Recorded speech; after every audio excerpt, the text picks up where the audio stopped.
Bom, vamos continuar a conversar sobre a aposentadoria especial, só que agora nós vamos olhar para essa lei complementar. Lei complementar 142, que saiu em maio de 2013. Vamos examinar, no caso da pessoa com deficiência, tá? Que é de quem trata a lei 8.213, a lei complementar 142 de 2013. Então, nessa lei diz que tem direito à aposentadoria especial a pessoa com deficiência que seja segurada da Previdência Social. Qual é o risco social? O que é que se considera como deficiência? A deficiência ela é entendida como a existência de impedimentos de longo prazo. Esses impedimentos eles podem ser de natureza física, mental, intelectual ou sensorial, sendo que esses impedimentos, em interação com diversas barreiras, podem obstruir a participação plena e efetiva dessa pessoa na sociedade em igualdade de condições com as demais pessoas. Esse conceito aqui é o mesmo que nós encontramos lá na LOAS, Lei Orgânica da Assistência Social. Tá? Então, houve uma alteração lá na Lei 8.742, e essa mesma alteração do conceito do que seria, né, a deficiência foi trazida agora para o âmbito da Previdência Social, no sentido de garantir às pessoas com deficiência seguradas da Previdência a aposentadoria especial. Então, deficiência diz respeito à existência de impedimento de longo prazo. Na regulamentação deve-se manter o que tem na regulamentação da LOAS, que impedimento de longo prazo é aquele que tenha, né, duração de 2 anos ou mais. Então, a existência de impedimentos de longo prazo, sejam eles de natureza física, mental, intelectual ou sensorial, esses impedimentos em interação com barreiras existentes no meio onde a pessoa vive, eles podem obstruir a participação plena e efetiva dessa pessoa na sociedade em igualdade de condição, né, de condições com as demais pessoas. Bom, essa deficiência ela é classificada como sendo deficiência grave, moderada ou deficiência leve. No caso de deficiência grave, o segurado, o homem, vai se aposentar com 25 anos de tempo de contribuição. A mulher com 20 anos de tempo de contribuição. Então, deficiência grave, 25 homem, 20 mulher. No caso de deficiência moderada, o homem vai se aposentar com 29 anos de tempo de contribuição e a mulher com 24 anos de tempo de contribuição. Mas se for uma deficiência considerada leve, o homem se aposenta com 33 anos de tempo de contribuição e a mulher com 28 anos de tempo de contribuição. Muito bem. Também é prevista nessa lei complementar uma aposentadoria por idade para as pessoas com deficiência seguradas da Previdência, onde se vai encontrar uma redução de 5 anos. O homem se aposenta com 60 anos de idade e a mulher com 55 anos de idade, desde que cumprida uma carência de no mínimo 180 contribuições e que exista deficiência, tá, nesse período, tá, das 180 contribuições. Então, nos 180 meses, onde se vai buscar as contribuições, eu tenho que ter existência de dependência por igual período.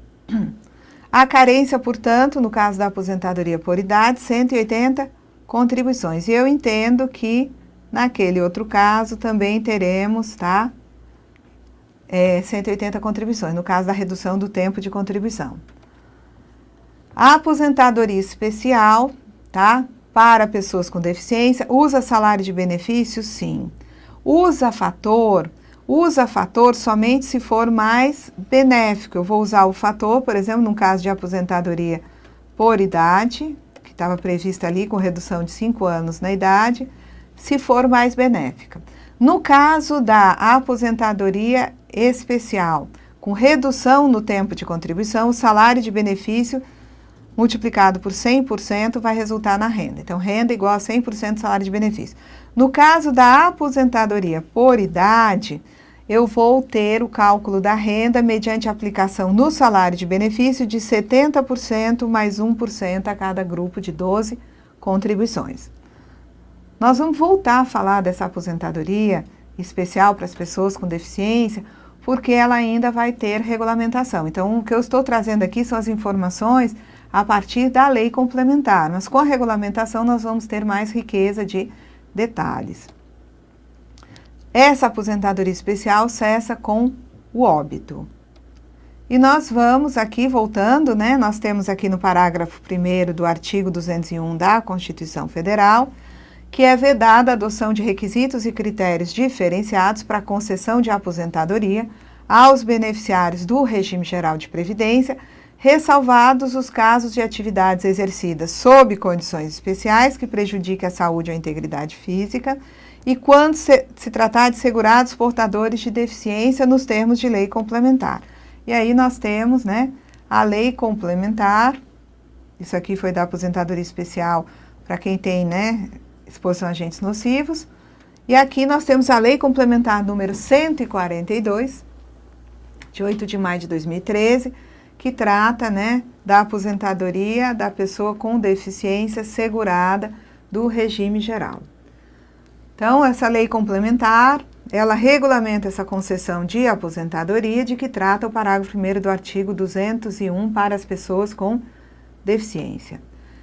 O artigo 2º diz que para reconhecimento do direito à aposentadoria, de que trata essa lei complementar, considera-se pessoa com deficiência aquela que tem impedimentos de longo prazo de natureza física, mental, intelectual ou sensorial, impedimentos esses que, em interação com diversas barreiras, podem obstruir a participação plena e efetiva dessa pessoa na sociedade em igualdade de condições com as demais pessoas. É assegurada a concessão de aposentadoria pelo regime geral ao segurado com deficiência, observadas as seguintes condições. Então, nos itens 1, 2 e 3, eu tenho redução do tempo de contribuição. 25 para o homem e 20 para a mulher, se for deficiência grave. 29 para o homem e 24 para a mulher, se for uma situação de deficiência moderada. 33 para o homem e 28 para a mulher, no caso de deficiência leve. E o inciso 4 desse artigo 3º diz que vai haver garantia de aposentadoria por idade aos 60 anos de idade no caso do homem e aos 55 anos de idade no caso da mulher, independentemente, olha para a prova, independentemente do grau de deficiência, desde que cumprido tempo mínimo de contribuição de 15 anos e comprovada a existência de deficiência durante esses 15 anos. Bom, o parágrafo único do artigo 3º diz que regulamento definirá o que é deficiência grave, moderada e leve. Então, vamos aguardar o regulamento, vocês vão ter outra aula sobre esse mesmo assunto. A avaliação da deficiência será médica e funcional. Então, como será feita essa avaliação, também a regulamentação vai nos explicar.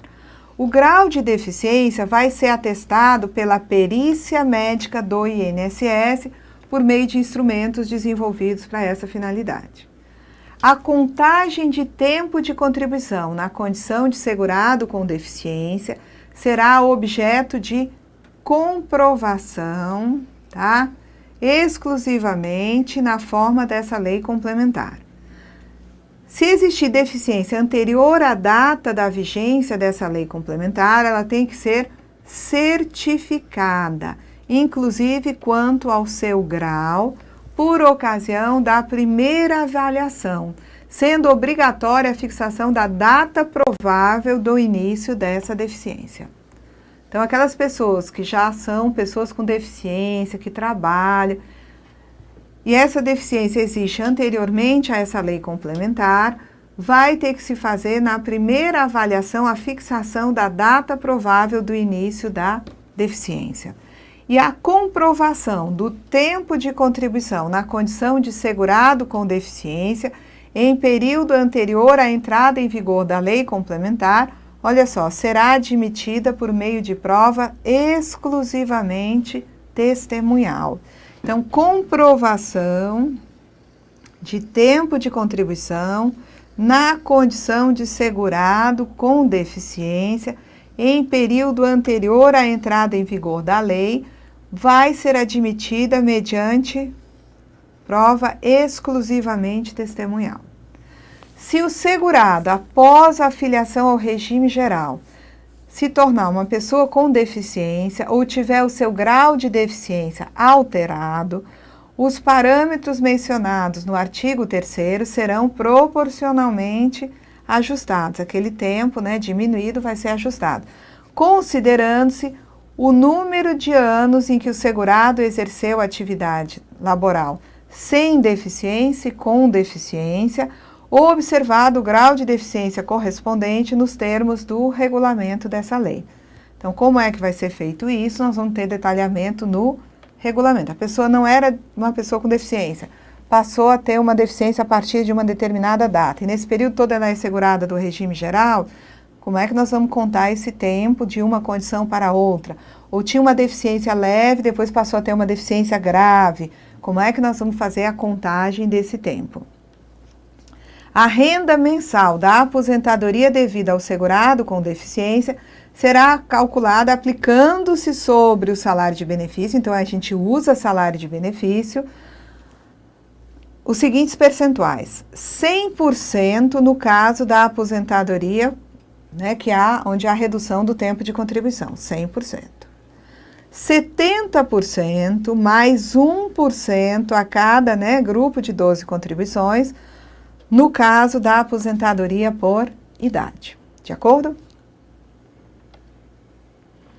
Aplicam-se à pessoa com deficiência de que trata essa lei complementar o fator previdenciário quando, né, se tornar uma renda mais elevada. Então, eu vou aplicar o fator previdenciário nas aposentadorias calculadas se resultar em renda mensal de valor mais elevado. Então, o fator previdenciário ele só vem para o bem. Caso a média seja maior, eu não uso média vezes o fator. Caso a média vezes o fator seja maior, eu uso, então, esse cálculo. Tá? Considerando também o seguinte: contagem recíproca do tempo de contribuição na condição de segurado com deficiência relativo à filiação a regime geral, regime próprio do servidor público ou regime de previdência militar, devendo os regimes compensar-se financeiramente.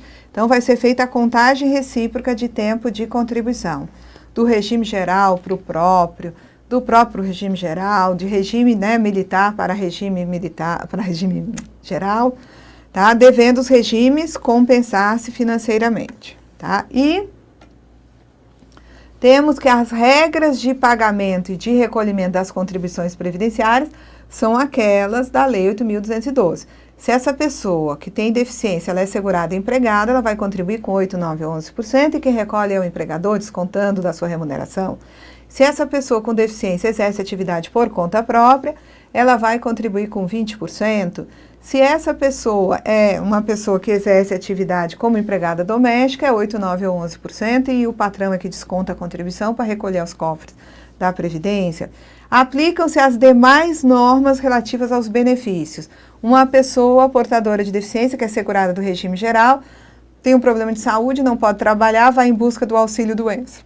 Eu vou exigir dela 12 contribuições, verificar se a doença não é pré-existente. Tudo que for referente aos demais benefícios segue a regra que é aplicada para os demais segurados do regime geral. A percepção de qualquer outra espécie de aposentadoria prevista na Lei 8.213 que lhe seja mais vantajosa do que as opções dessa lei complementar. Então, a pessoa com deficiência, se ela fizer o cálculo de uma aposentadoria, tendo em vista as regras aplicáveis aos demais segurados, e esse cálculo for mais vantajoso, a pessoa tem a opção de ficar com essa aposentadoria sem usar aquelas previstas na lei complementar, tá? 142 aí. Vamos lá. A redução do tempo de contribuição, ela não pode ser acumulada no tocante ao mesmo período contributivo com a redução assegurada aos casos de atividades exercidas sob condições especiais que prejudiquem a saúde ou a integridade física.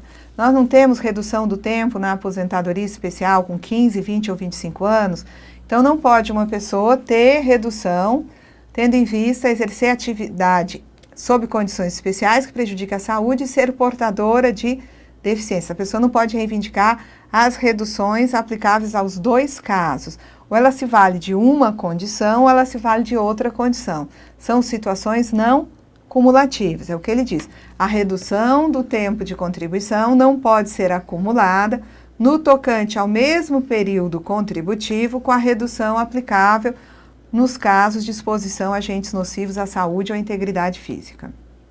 E essa lei entra em vigor no prazo de 6 meses de sua publicação oficial, significando dizer que nesse período nós temos que aguardar, né, a publicação do decreto do Poder Executivo que vai trazer a regulamentação dessas disposições. Então isso aqui foi só um anúncio, porque eu precisava, né, falar dessa lei enquanto a gente estava conversando sobre a aposentadoria especial. Mas eu vou ter, obviamente, que voltar a falar desse benefício mais adiante. No caso da aposentadoria especial para pessoas que exerçam atividades sob condições especiais que prejudicam a saúde ou a integridade física, nós já temos regulamentação. Então, nós temos que examinar na próxima aula o regulamento da Previdência Social e também a instrução normativa número 45, que traz muito detalhamento. Eu diria que de todos os benefícios, aquele que tem maior detalhamento na instrução normativa 45 é exatamente a aposentadoria especial no caso de pessoas com exposição a agentes nocivos à saúde ou à integridade física. Porque ela vai apontar agente por agente, ela vai referenciar normas regulamentadoras, vai referenciar atos da Fundacentro, tá? Isso tudo vai ser importante. Então, assim, quem for fazer para o INSS sabe que terá de assistir a aula também da instrução normativa 45 no que diz respeito à aposentadoria especial. Os demais candidatos só examinam Lei 8.213, essa lei complementar que nós acabamos de ver e o regulamento da Previdência Social. Tá? Quem vai fazer para auditor do trabalho, quem vai fazer também concurso, né, para outras áreas, como é o caso da Polícia Federal, onde existe cobrança da Lei 8.213 do regulamento, não precisam ir para a Instrução Normativa 45. Então, próxima aula, regulamento. Todos assistem. Aula subsequente, instrução normativa só para as pessoas que vão submeter ao concurso do INSS. Então, nós vamos encerrar aqui essa aula. Tá? E até a nossa próxima aula, quando trataremos do regulamento da aposentadoria especial, conforme as disposições do regulamento da Previdência Social. Até lá!